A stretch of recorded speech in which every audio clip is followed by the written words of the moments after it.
yang tengah dilakukan GPI untuk mendorong pelaku usaha menembus pasar-pasar non-tradisional seperti Afrika, lalu juga Timur Tengah dan juga Eropa Timur?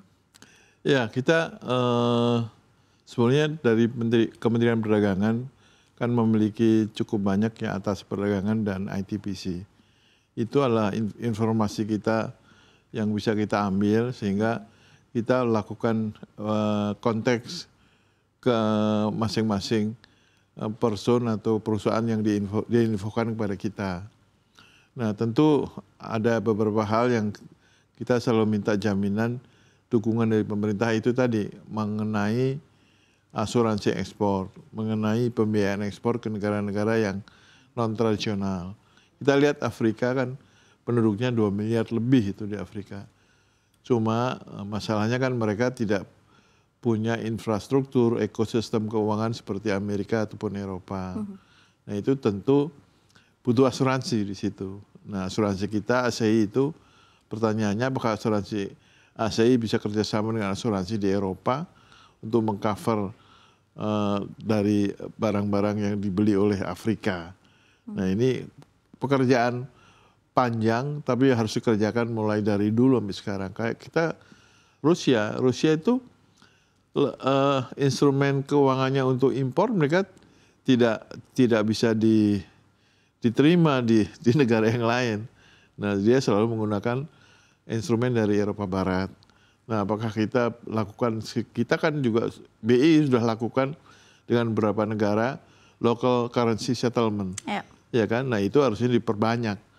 BI melakukan hal itu ke beberapa negara, ya sehingga kita tidak diributkan lagi masalah dolar nih. Ya itu kan sebetulnya nanti Amerika marah lagi biasanya. Kita QRIS saja dipertanyakan.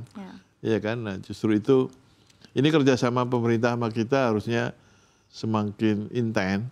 Dan kita kan juga fasilitasi di Kadin, itu juga kita sering bertemu dengan teman-teman pemerintah. Cuma misalnya pemerintah diantaranya kan mereka bisa bekerja kalau ada aturannya. Nah, bikin aturan itu butuh waktu dan butuh koordinasi. Nah, justru kita yang sulit kan koordinasinya. Jadi itu tantangannya juga ya? Tantangannya, kita paling sulit koordinasi. Makanya ada menteri koordinator kita. Iya kan? Iya, memang agak berat juga ya kalau tantangannya ini di dalam negeri sendiri. Iya, betul. Iya, itu tapi kalau misalnya kita lihat GPI kan sebagai asosiasi begitu ya? Iya, kita asosiasi. Betul. Seperti apa sih Pak secara konkret begitu ya GPI dalam menjembatani kepentingan pelaku usaha dengan pemerintah khususnya dengan hal fasilitasi ekspor? Apakah ada program khusus terkait kalau kita lihat logistik, pembiayaan ekspor hingga standarisasi produk? Kita kerjanya hanya advokasi dan mediasi. Ya, kayak seperti waktu menjelang Lebaran itu ada angkutan truk kontainer nggak boleh bekerja selama 16 hari. Nah, sementara kapal laut yang ngangkut barang atau nurunin barang, dia nggak tahu hari raya dia.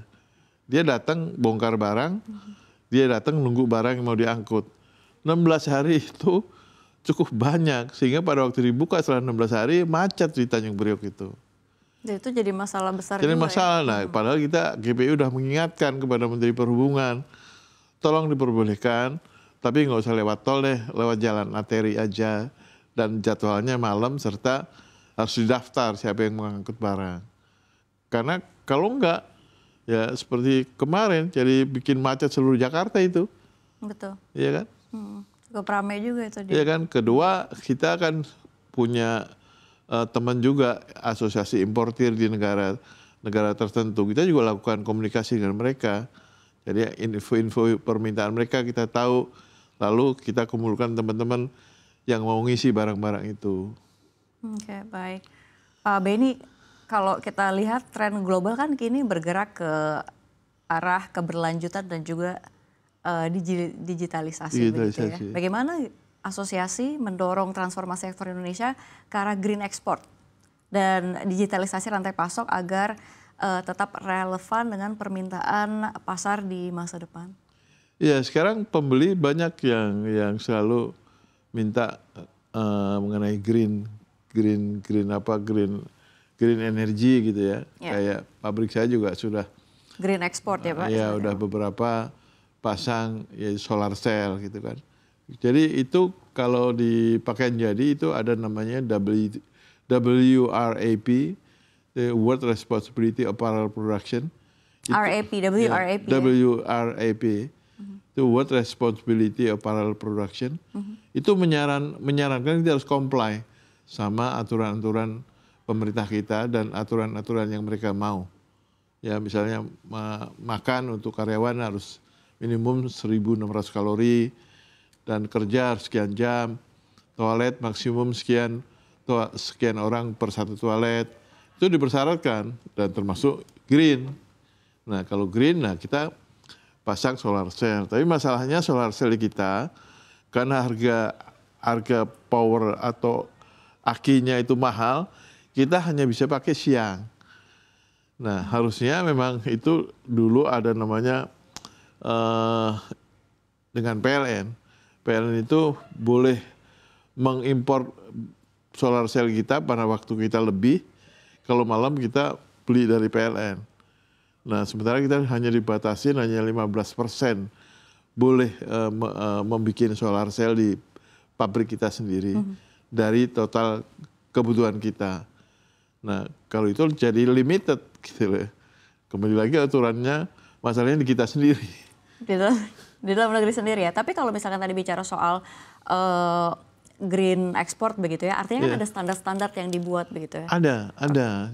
Nanti ada konsultannya datang ditunjuk oleh si pembeli kita dan dia melakukan checking satu persatu, dia akan mereview lulus atau enggaknya. Kalau lulus baru dikasih order. Oke, yang membuat standar-standar itu sendiri dari perusahaan-perusahaan asosiasi atau juga ikut pemerintah juga untuk menentukan begitu? Dari pembeli. Dari pembeli? Dari pembeli. Pembeli juga yang ikut pemerintah, pembeli mewajibkan kita comply dengan regulasi pemerintah. Oke, baik. Kita juga dihadapi tantangan struktural dan juga tren deglobalisasi begitu ya, yang juga tentunya meningkatkan proteksionisme begitu di banyak negara. Dalam konteks ini atau dalam kondisi ini Pak Beni, strategi diplomasi dagang seperti apa yang perlu Indonesia siapkan begitu ya agar kita juga tetap adaptif dan juga agresif khususnya di ekspor Indonesia ini? Kita butuh duta besar kita tidak hanya masalah politik tapi juga masalah ekonomi.